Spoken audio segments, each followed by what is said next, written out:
previously has explained the sex organs and their functions. Now we are going to talk about the specific mechanisms of how these sex organs work together in order to produce sex cells. So we are going to talk about the process of gametogenesis. So this term refers to the production of gametes. And if you guys have problems in understanding and remembering these biological terms, a way that could help you guys remember these words is by dividing the words into the words that make them up. So gametogenesis, here we can see that it consists of the word gamete and genesis. Gamete refers to sex cells, and genesis means the creation or the origin. So by looking at this word, we can understand that gametogenesis refers to the origin of these sex cells, or how they are produced. So, gametogenesis is a general umbrella term for both female and male gamete production.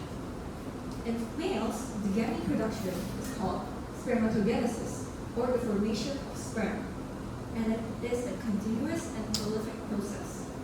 What does this mean? This means that once a male starts producing sperm, usually after puberty, it will continue to produce sperm throughout a man's life until they die.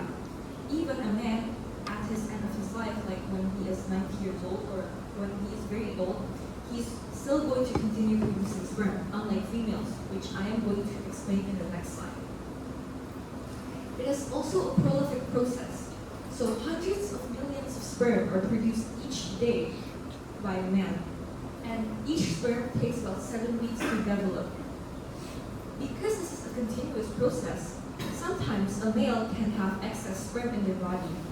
That is why sometimes, and younger males especially, they can experience things like wet dreams or leakage because there are too much sperm in their body and there is not enough sperm ejected. Now we are going to pay attention to this slide. This slide might look a bit complicated, but we are going to try to break it down one by one so we can understand what this chart is actually talking about. So, on the very right over here, you can see there is a process of how a sperm is produced. So this chart, you can divide it into two parts. First is the part where a lot of divisions happen, and there's this part at the very bottom where no division occurs, but there is a differentiation from a spermatid into a sperm cell. So we're going to start at the very top. This is very important for you guys to understand clearly because this is going to be in the final exam. So please pay attention for this part. So sperm production starts at the embryo. I will put this into the final exam. We start at the primordial germ cell in the embryo. It's going to divide mitotically to create two products. It's going to create a spermatogonial stem cell. And it's going to divide mitotically to create a spermatogonium. But because mitotic division creates two products, and this is a stem cell, one of the products is going to create a spermatogonium, while the other product is going to recreate the spermatogonial stem cell. So let's pay attention to this single spermatogonium. This spermatogonium is going to mitotically divide to create two primary spermatocytes. And this primary spermatocyte is going to go through meiosis 1. So if you look over here, mitotic division is going to happen 3 times, while meiosis starts at the primary spermatocyte. It's going to go through meiosis 2 to create a secondary spermatocyte, which is later going to go through meiosis 2 again, which is going to create 4 products and create an early spermatid, which is later going to differentiate and create a mature sperm over here. This early spermatid, although it does not go through any other division, it is not ready to fully fertilize or function as a sperm. That is why this process over here, you see, it takes 7 weeks to develop fully. So this process, from up here to down here, it takes 7 weeks to fully complete. And it takes time for the early spermatid to mature, to create a mature sperm cell. And if you look over here, the spermatogonium, the primary spermatocyte over here, it's going to create a total of 4 products, and none of them are eliminated. All 4 products are functional. This is going to be different in the case of female gamete production, which I'm going to highlight in the later part. Now, let's look at this over here. Remember the previous part, my classmate has already explained how the male gamete production happens in the testes. Specifically, it happens in the epididymis, in the seminiferious tubule. So, in the seminiferious tubule, if you pay attention, it is like a tube. On the most outer part, this is the dissection of the seminiferious tubule. On the most outer part over here, you can find the least mature stage of this sperm cell, which is the spermatogonium. And then, as you get closer and closer to the middle or the lumen of the seminiferious tubule, it's going to get more mature. So you can find a primary spermatocyte over here, and then the secondary spermatocyte over here, and finally the spermatids and this mature sperm. When the spermatids are mature enough, it's going to be released into the lumen of the seminiferious tubule to be able to travel down and be ejaculated when needed.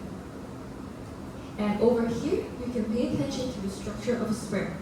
You can see the main parts that creates a sperm can be divided into the head, the midpiece, and the tail. And between the head and midpiece, you can find the neck.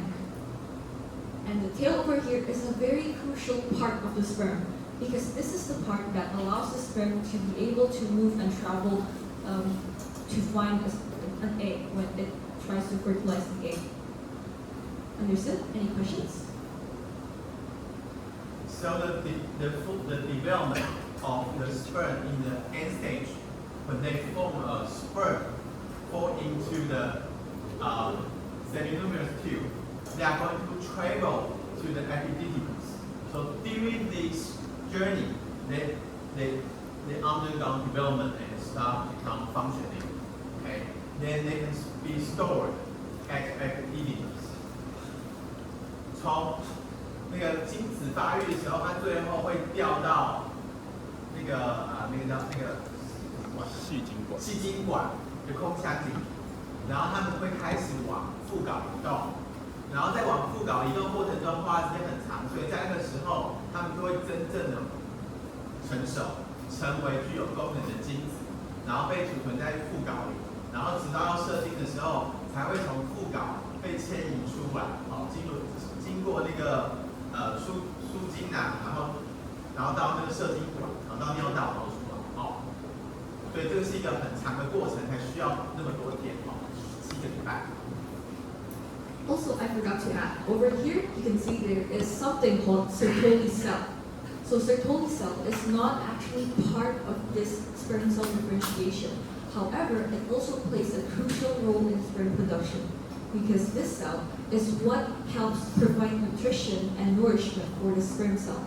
Because this takes a very long time to happen. Of course, the sperm cell will need nutrition to continue their growth. And it is the Sertoli cell's function to provide the cells with said nutrition. Okay, and now we're going to move on to the gametogenesis in females, which is known as oogenesis. Oogenesis refers to the development of a mature egg, and instead of a continuous and prolific process, this is a prolonged process. So what this means is this process, it happens, but it often stops and it gets arrested in many phases, which we are going to talk about in this chart. So let's talk about it one by one. So just like sperm cell, the production first starts as the primordial germ cell. This is the same cell that starts the sperm production. And then it's going to go through mitotic division to create an oogenium, which is later going to divide again mitotically to create a primary oocyte. It's going to go through meiosis 1. However, it's going to arrest at the phase of prophase. It's going to stop until the female reaches the stage of puberty. So, each female baby, they will already have a lot of these primary oocytes, but it's not going to continue their division and maturation process until they reach first puberty. So at puberty, there will be this hormone called the FSH hormone, which we are going to talk about later in the topic of sex hormones. So what this FSH hormone does is it triggers the completion of meiosis 1. And after meiosis 1 is completed, it's going to create the secondary oocyte. Secondary oocyte is first inside of this follicle. If you pay attention here, the primary oocyte is within the follicle. And when a female goes through ovulation, the secondary oocyte would be released from a ruptured follicle. So it's going to be released over here.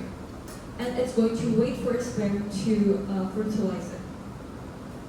And the follicle over here, it's going to turn to corpus luteum, which is going to play a huge function in the release of sex hormones, which we will talk about in a later part.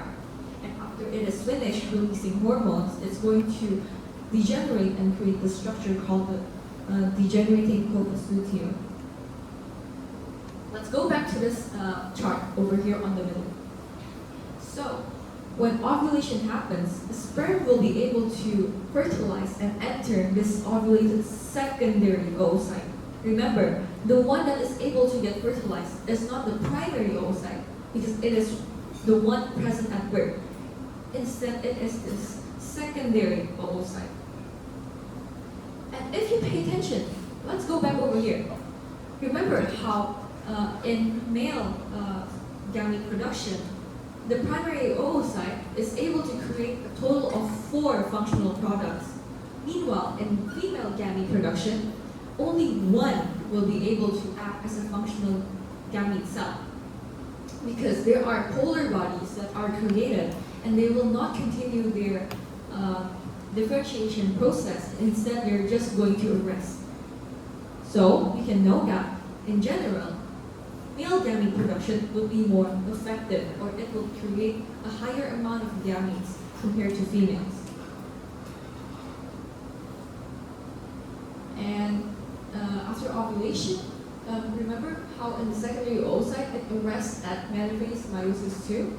It's going to continue meiosis 2 when they get fertilized. Okay, so from the things we have discussed earlier, can anyone point out the differences between spermatogenesis and oogenesis? How about the products form? This is a very important question. How many products does spermatogenesis create? I mean the functional products, and how many products does oogenesis create? Anyone wants to answer? 柯俊廷回答。 Spermatogenesis, how much? Yes, and how about oogenesis? Yes, that is correct.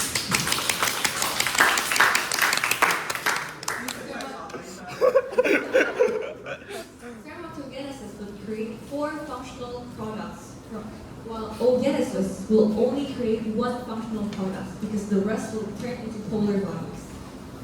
Now, how about the age where the process happens? This is talking about the continuous or the arrested phase. Does anyone know?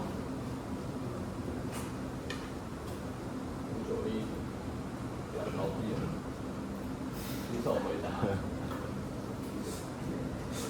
都已经看到答案了，回答一下。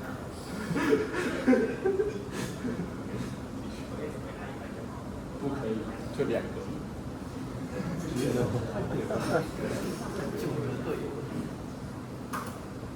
前面有人听得懂英文，有人听得懂中文。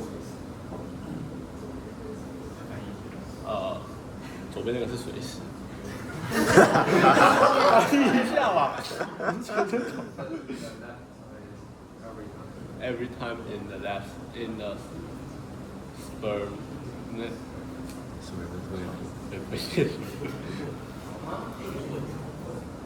Left side.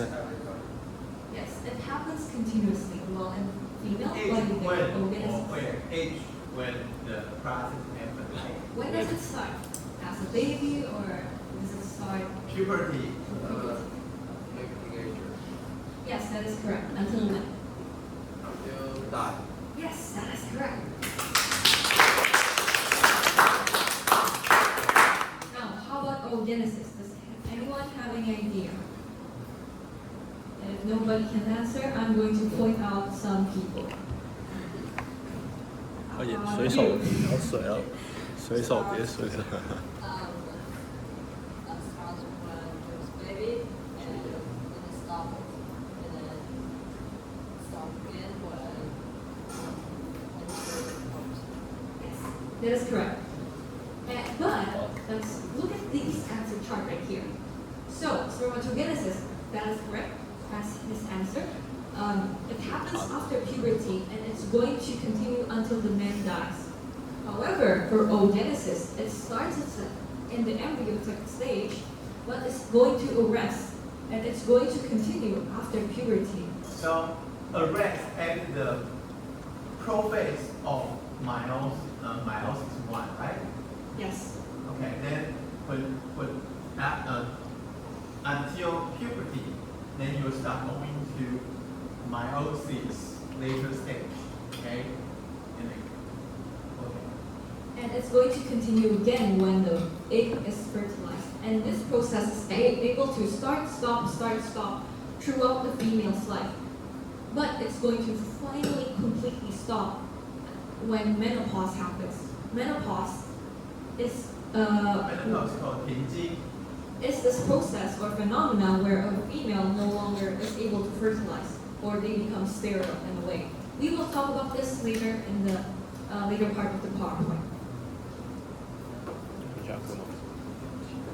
Now, we are going to talk about the interplay of tropic and sex hormones in regulating mammalian Do you reproduction. want to take 10 minutes break? Oh, sure.